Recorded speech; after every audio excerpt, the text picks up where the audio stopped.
Welcome to this explainer. If you're looking to understand the unique notary landscape of the Beaver State, well, you are in exactly the right place. Today, we're building a rock-solid foundation of knowledge about Oregon notary requirements. Think of the info we're about to cover kind of like the majesty of Mount Hood itself, clear, monumental, and absolutely essential to navigate if you're doing business in the state. We're going to strip away all the confusion and give you exactly what you need to know to get commissioned and protect yourself. Here's our roadmap for today's explainer.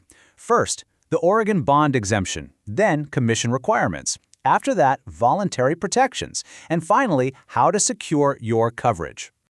All right, let's jump straight into Section 1, the Oregon bond exemption. So there's this really common assumption in the professional world that absolutely every state requires a surety bond to become a practicing notary. It's just what people expect, right? Well, in Oregon, the mandatory surety bond coverage required is exactly $0. Yep, zero. While a lot of professionals spend their time stressing over securing a bond before they can legally stamp a document, Oregon requires absolutely no mandatory notary surety bond whatsoever. It's true. Oregon is actually one of the unique states that completely exempts its notaries from mandatory bonds as part of the commissioning process. Out of all the steps you have to take to set up your business, this specific financial requirement is officially off your plate. And for the business professionals out there who like to, see the receipts, the legal foundation for that exemption is ORS 194.205. So you can rest assured that this $0 bond requirement isn't just some temporary loophole. It's the official statute, codified right there in Oregon state law. Moving right along to Section 2, Commission and Eligibility Requirements. Now, just because the state capital in Salem doesn't demand a financial bond from you doesn't mean it's a free-for-all. They absolutely do have a strict set of alternative requirements you must meet to practice legally. So what do Oregon notaries need instead? Let's break down exactly what the state expects. First up, let's talk timeline. The magic number here is 4. Once you successfully navigate the application process and get approved, your Oregon Notary Commission lasts for a solid 4-year term. That's a really great window of time to build up your client base before you even have to think about renewal. But to earn that 4-year term, you've got to clear a few specific administrative hurdles. First, you need a fully completed notary public application. Next comes the application fee, and that varies, so definitely check the current rate. You'll also need to provide concrete proof of your Oregon residency and eligibility.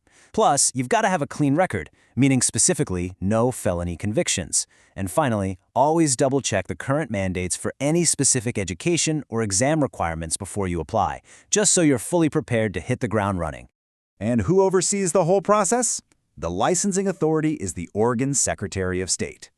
All your applications, the fees, the background checks, and your final approvals, they all run directly through their office. They're basically your official gatekeeper for doing business as a notary in the state. Which brings us to Section 3, Voluntary Protection Options. Okay, so while the lack of a state-mandated bond makes the application process a breeze, it actually leaves a massive gap in your own personal financial protection. Let's carefully contrast two concepts here, because confusing them is one of the biggest mistakes a new notary can make. A surety bond protects the public, the citizens of Oregon you're serving. Errors and omissions insurance, or E&O on the other hand, well, that protects you. Let me explain the harsh reality of how bonds work, just to clear up any lingering confusion. Even if you purchase a bond, if a claim is made against you and paid out to a member of the public by the surety company, you as the notary are still personally on the hook to pay that surety company back, every single cent. A bond is absolutely not a protective shield for your bank account. And that brings us to a really vital definition. E&O insurance is voluntary coverage that covers your legal defense and settlement costs, protecting you from personal liability for unintentional errors. This is exactly why smart Oregon notaries voluntarily invest in this coverage. Look, we all make mistakes. But without E&O insurance, one honest mistake on a notarized document could literally threaten your own personal assets and your entire business. Additionally, some notaries opt for voluntary bonds. Even without a state mandate, securing a voluntary surety bond is just a fantastic professional move.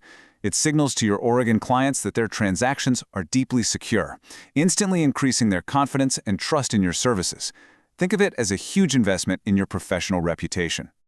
Let's wrap things up with Section 4, Secure Your Coverage.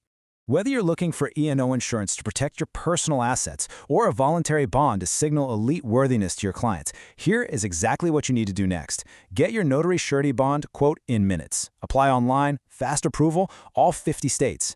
https://buysuretybonds.com. Honestly, ask yourself, is leaving your personal assets exposed really worth saving a few dollars today? Investing in your own peace of mind is for sure the smartest business decision you can make as an Oregon notary. Thanks so much for joining me on this explainer.